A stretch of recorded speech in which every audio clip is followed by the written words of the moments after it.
Just two adjacent girls living in a lovely world. They took a podcast train going anywhere, but kind of specifically through Austin, Texas. Yeah, hook 'em horns. Adjacent. Very near, next to, or touching. Our tailgate is adjacent to the left field fence. ADJACENT. Adjacent. Welcome back, y'all. Welcome to Adjacent. We have an inspirational, spiritual, connected person to God amongst us, and we're so excited for her to share her story. She's an author. She's a business owner. I mean, you're all the things that are incredible. You're doing it all. But Shelly, who do we have today amongst us? We have Stephanie Craft in the house. I'm very excited. And you go by Gurley as well, right? Yes. Yeah. That's my maiden name. Yes. Right. I kept my maiden name as my middle name, so I get that. But gosh, wow, you've been through some journeys, haven't you? I have. Let's start from the beginning. Now we've been reading your book and learning about you, but just educate us on all the things that, kind of brought you on this spiritual journey that you went through. I think probably just resorting down to my low in the darkness. Mm-hmm. Now, that really brought me around. So maybe I am stubborn. Let's start from the beginning. Where were you born? So I was born in Terrell, Texas, and I've lived in Maybank, Texas, basically my entire life. Okay. And where is Maybank? So that's going to be about 80 miles east of Dallas, Fort Worth. Oh, okay. Yeah. So we're a rural area. Okay. Yes. I looked it up on the map and I was like, whoa, yeah, that's very, very small. How many people live in that town? Well, I know whenever I was in school, we had our senior class was 100 maybe. Wow. So okay. It's really grown since then. That's so many years ago. Right. Yeah. Right. I feel like people are wanting to get out of the cities, and into the country a little more and connect back with their roots. And then they get there and you're like, wait. Now it starts to become more not as rural as you want it to be. Yeah, I know. It is really exploded here with people. Yes. Yeah. Yes. Okay. Tell us about your childhood. Tell us about your parents and what it was like growing up. So I grew up with my only sister, Lori. She's 2.5 years older than me in Maybank. My parents, my dad worked for Missouri and Pacific and did cattle, and my mom was a hairdresser. And then they divorced when I was 14. Oh, wow. And so it wasn't if you call it normal, growing up in a, normal family. Okay. We had trouble. We had some, sorry, trials and tribulations. But anyway, so when I was 14, I went with my mom and my sister went with her dad, but we still remained in the same place, the same town. Okay. Oh, okay. Yeah. Okay. Are you and your sister, do y'all still see each other? Yes, we love each other so much, and we are there for each other so much. She lives in Carthage, which is way east. Okay. So she's a couple hours away from me. Okay. But she tries to come down and stay with my dad, and we get together when she does. Okay. Fun. So you went to school and all of that. What did you do after high school? So my senior year, I didn't get to graduate in Maybank. I was molested my senior year, so I uprooted my life because it was a little town, and I was scared. So I lived in Houston, which was so big. Yes. Shocking. I went to Jersey Village. Okay. Oh, yes. Okay. Yeah.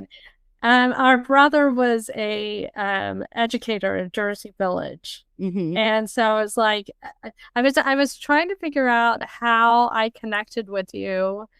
And I was like, I think you posted something that just like resonated with me. And I just was like, oh, I need to follow follow her from now on. But then I saw Jersey Village and I was like, wait a second. Did she know our brother? That would have been cool. Yeah. So you lived in Jersey Village, and what did you do there? What did you do? I lived with my aunt and uncle, graduated there. We had like 500 and something people in our senior class, and Way bigger. I just worked, and then eventually I moved back home. Oh, okay. Okay. Okay. Well, I'm sorry that happened to you. That's terrible, but I'm glad you had a safe place to go and finish out your high school career. After high school, you said you moved back and you started working. What were all the jobs that you've had in your life? Oh, well. Okay, I raked hay. I worked at Sam's Wholesale Club. Yes. And at that time, that's whenever I met my husband, Awesome. who is my husband now. Oh, sweet. And where's your husband from? He's from Eustis, which is one town over, which is even littler than Maybank. Okay. And Maybank and Eustis didn't like each other, and nobody wanted to date anybody at Eustis. Yeah. Except for you. You're like, I'm married. I was like, oh my goodness. Well, I saw the pictures. Y'all are a very beautiful couple. Thank So I can see why y'all were attracted to each other for sure. He really just grew on me. How long have y'all been married? 37 years. Oh, congratulations. That's amazing. That's wow. incredible. Wow. What a success. So what was y'all's love story like? So I was kind of shy. I've always been kind of reserved. Mm-hmm. And he had been married, and he was just divorced when I met him. And he had interest in me, and so I was like, wow, somebody really likes me. Okay. Let's give it a try. Yeah. And we just hit it off, I guess. And he had a little boy already. Mhm. And I fell in love, I think, with which is my son now, Yes. more than him. Doesn't that happen a lot? I think. Yeah. It's like a Matthew McGuire Yeah. situation. Okay. And then when did y'all get married? How long were y'all dating before you got married? We were talking about that the other day. We think about a year and a half. Uh-huh. Yeah. Yeah.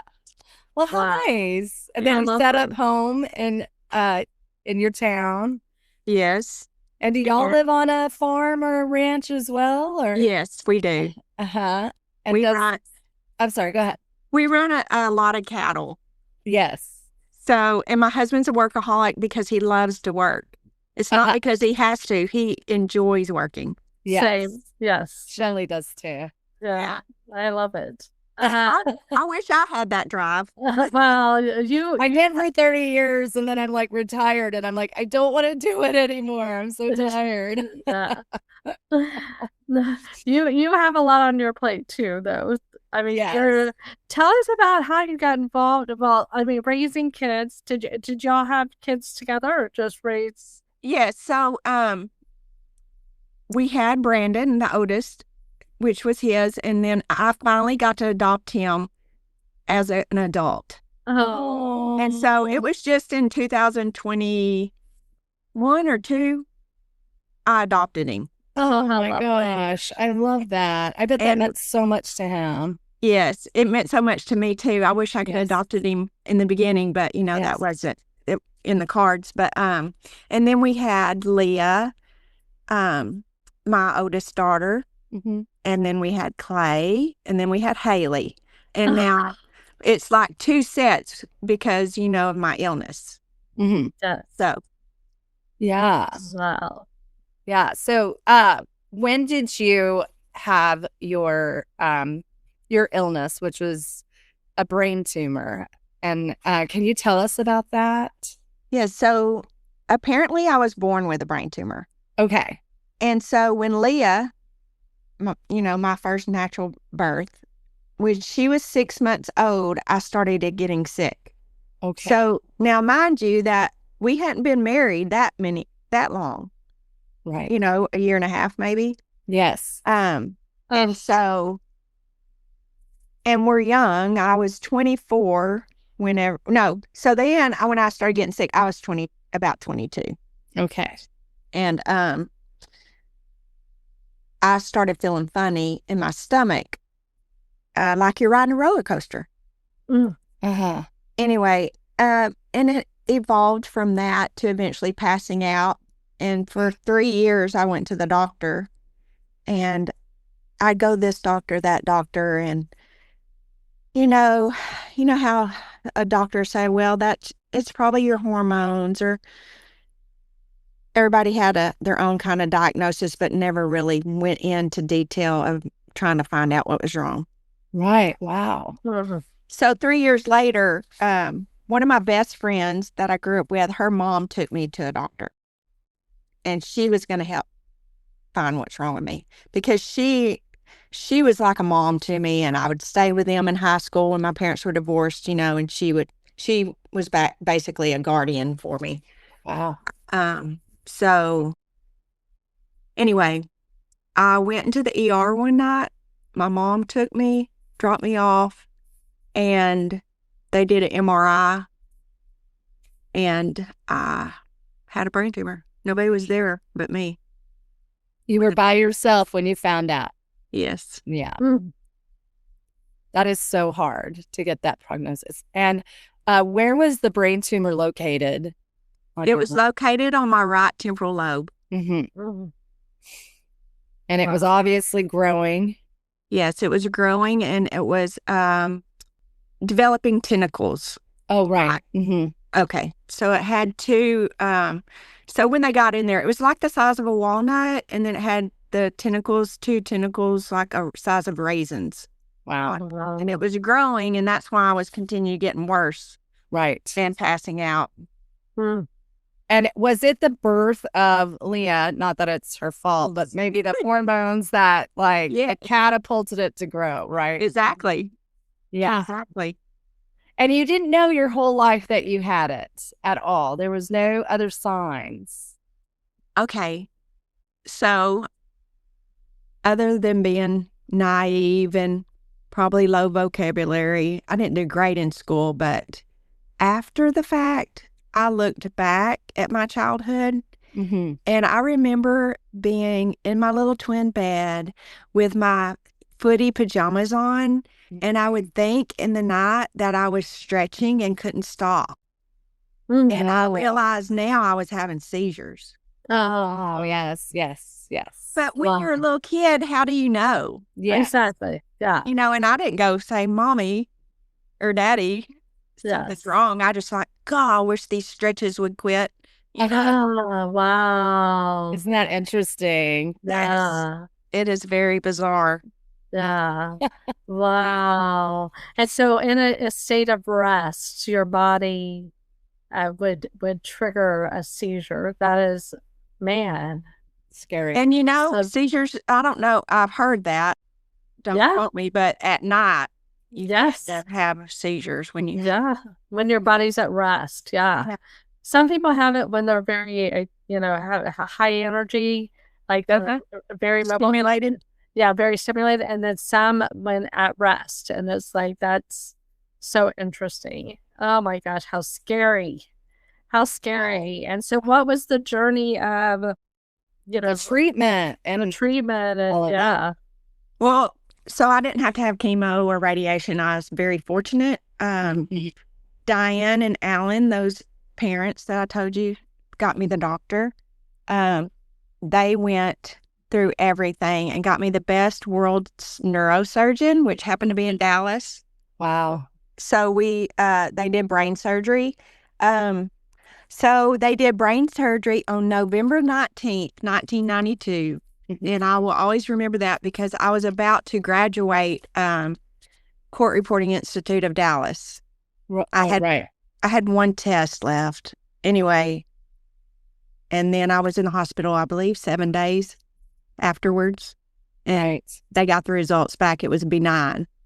Wow. Praise Yeah. God. That's Wow. Yeah.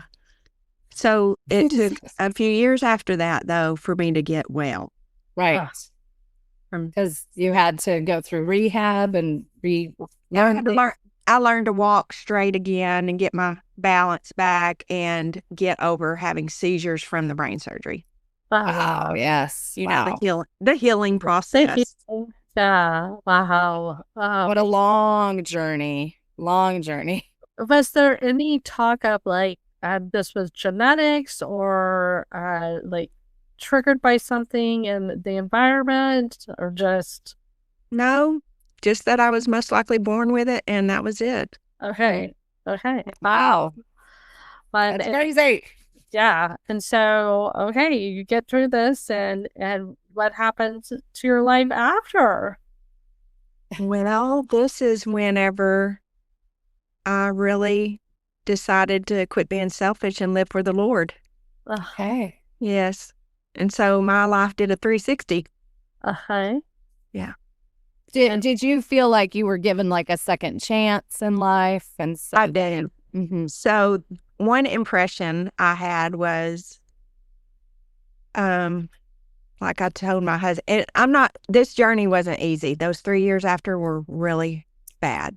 Oh, Sure. I bet it was Mentally bad. But you also had you had 2 little kids at home at that point. Yes. And so for a few years, it was very bad. I was so sick and I had so many seizures. I had a mental breakdown, but I did have God intervene in my life, and I will always remember that whenever I was having surgery, I, of course, was under the influence of anesthesia, and then I will always remember that above my head, it was like a cloud of angels in a circle watching over me. Oh, wow. And I'll never forget that, and I just claim God's glory in that He was watching over me. Yes. To protect you and Yes. yes. He's like, I got a job for you. I need you to get healed up and get back to work, Dolly.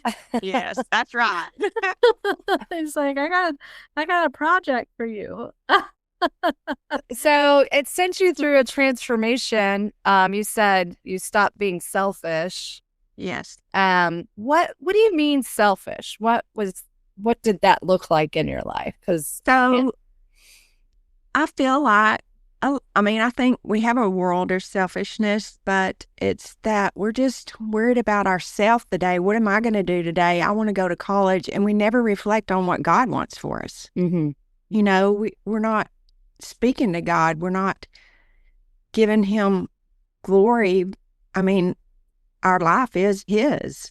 Mm-hmm. I mean, He died for us. And Mm-hmm. I believe that if we're not reaching out to Him, getting His guidance and His discernment, we're being selfish. We're doing what we want to do. Okay. I'm not saying that I was selfish in an arrogant way or better than anyone, but I put myself first and I talk to myself. What do I want? Where do I want to go? Mm-hmm. And that's really not. And that changed. Selfish. Yeah. Yeah.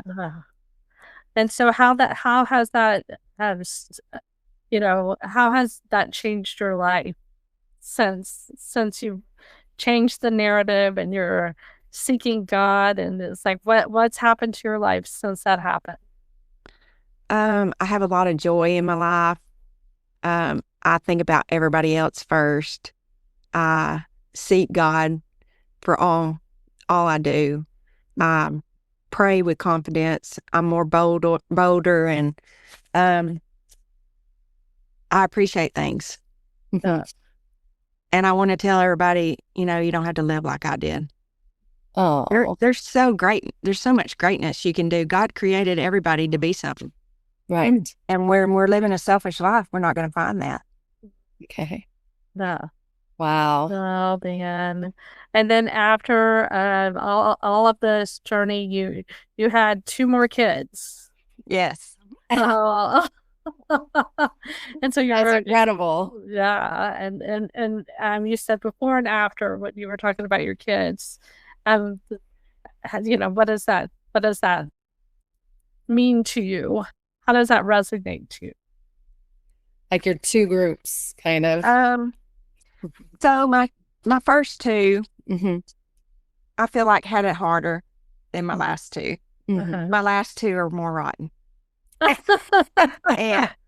And so I wish I could do it all different, but Yeah, I mean, we all do. yeah. we've all been there. Yes. Yeah, we've all been there. Wow. But I couldn't trade any of this No. bad or anything, because if anything had been different, God wouldn't have fashioned me to where I am now. Right. And I'm here to make a difference in somebody's life. Absolutely. And for the last couple of years, you've been doing swim lessons, and Yes, I've done swimming lessons for 23 years. 23 years. and Special Olympics, and I mean everything. You've been involved. Yes. That's I love amazing. my swimmers. Oh, Yes. I wonder if that's where we cross paths. I have a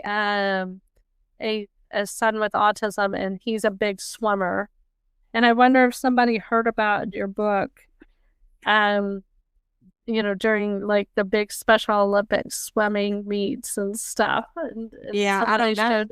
I don't know where the connection came. Well, I know your son probably loves the water then. Oh, he loves the water. He Yeah. does. He does. Absolutely. It is definitely a sensory gift to him, and it brings him a lot of peace. But 23 years of teaching swim lessons, that's incredible. That's such a needed thing, and it's such a gift that you're giving to so many people. Yes, it's so fun. It's so fun. So fun. And then recently you wrote a book. Yeah, so in 2012, before 2012, I would take notes. I would have God speak to my heart, and I would get up usually at 3 o'clock every morning while I had all these kids, because that's the only time it was quiet, probably. Yes. And I would write, and then I'd put it away. And for years, I wrote a lot of notes. And then I just got convicted I needed to write this book. And so, out of obedience, I was going to go write this book, bind it myself, girl, and put it on the shelf at home and say, yes, I did it, God. Mm-hmm. And so I went through the woods to a little cabin over here, and I wrote Refreshed in His Spirit Mm-hmm. out of obedience. And then that book was miraculously published. And then this year is when I rewrote Refreshed in His Spirit to Love Grows Stronger, because my love has grown stronger more. I'm getting older. And so there we have Love Grows Stronger. That has been absolutely amazing. Incredible. Wow. And then on top of that, recently you have been, you received an award. Yeah. That's your award. Oh my goodness. We went to Arizona this weekend, and it was Impact Book Award for Spirituality. And I received this gorgeous trophy. It's so beautiful. Where are you putting it? Where did you put it? Well, right now it's still on the kitchen island. And I'm like, I need to find a really special spot for this. Oh my goodness. I love that. Very amazing. It was so surreal to receive the award. Well, I think sometimes when you put out, a message, you don't know how people are really receiving it all the time. You might get a little here and there, but to receive an award for something from your heart of your life, what you've experienced, and to know that it's like it's a testimony and you've testified and you're sharing it with other people, and that they are receiving it the way that you're hoping that they will receive it. I think that's an amazing gift that you've given. And I'm glad you followed, God's, plan for yourself. So Yes, thank you. and you had to open your heart for it, That's right. That's incredible. That's incredible. What a beautiful journey. Oh my goodness. And if I had time, I just love the way that I can look back and see God's divine intervention in my whole, from the time I got sick to receiving this award. Yes. Maybe I should write a book about that. Yes. Yeah. I agree. And I think Well, pray on it. Pray on it. I'm sure the answer will be yes. Yes, for sure. With that being said, what are you thinking about? Your next steps. Yeah. I just wrote a Bible study that they're publishing right now to go with Love Grows Stronger. Oh, good. That's amazing. Wow. How exciting. Congrats. Oh, I can't wait to read it. That is so great. I love That that. is very fun. Oh, my land. What an experience. So how are all your kids now after this big journey you've been through? They've been with that journey as well. How are they and your husband? How's everybody doing in your family? Everybody's great. All families come with some struggles or illnesses and all that, but everybody's still blessed. I have 12 beautiful grandbabies now. Wow, that's a healthy herd. Are y'all all living close to each other? Yeah, so we all live on the same property. Oh my gosh, I'm so jelly. Oh my lands, how beautiful. How much land do y'all have? We have about 250 acres, and then we have to lease about 3,000 or more acres to run cattle on. Okay. How lovely. Yeah. How lovely. Good for you guys. Thanks for doing the cattle work. Yes, we're just country people over here in the rural area. Yeah.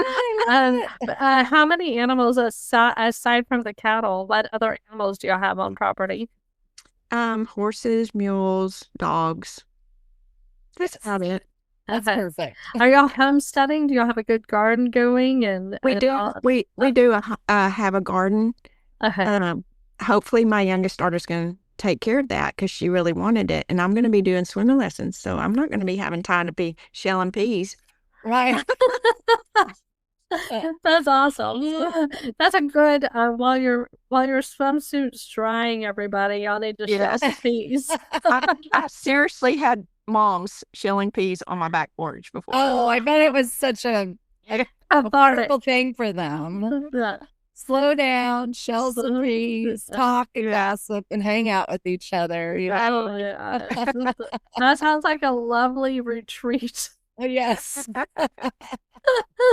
You can sell that to the city slickers. It's like, come out and homestead retreat. Yeah, it's a Billy Crystal movie where city slicker.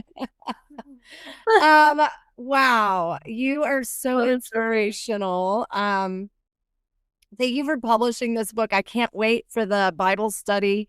Yeah, that's exciting. Combination to come out, because I think that's a great way for people to connect again with your book and to get closer to God. And I think this is such a wonderful message of hope, resiliency, and just how love and all the things that you're doing with your family and your beliefs. And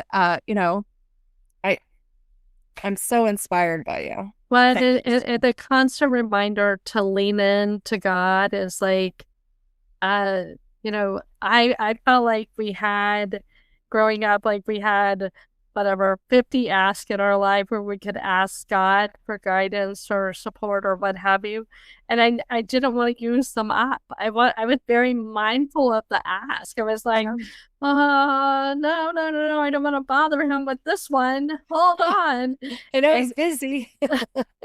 He's got bigger fish to fry, and recently I've read quite a few, sayings. It's like, no, every day, all day, ask, lean. Yes, and he wants the little bitty fish too. Yes, he wants all of it. He wants to hear all of it, and that was, hammered in with your story. It was like, yeah, ask always, lean in, share your life with them, and it was like, for so long I was so hesitant of that, constant lean in. Now I'm like, what should we do? What should we do? Tell me, guide me, lead me. It's like, I love it. Yeah. I think we limit ourselves and we put ourselves in a box. Yes. And there's no limit with God. He can do anything through us. Yes, exactly. So I do have some memory issues. And sometimes, Satan will want to try to use that against me. Just like I was like, oh my goodness, what are they going to ask me? Do I need to try to practice that? But anyway, because my memory, but if we have God on our side, he's going to bring everything to mind. So true. So we don't need to limit ourselves if we have God on our side. No, not at all. Not at all.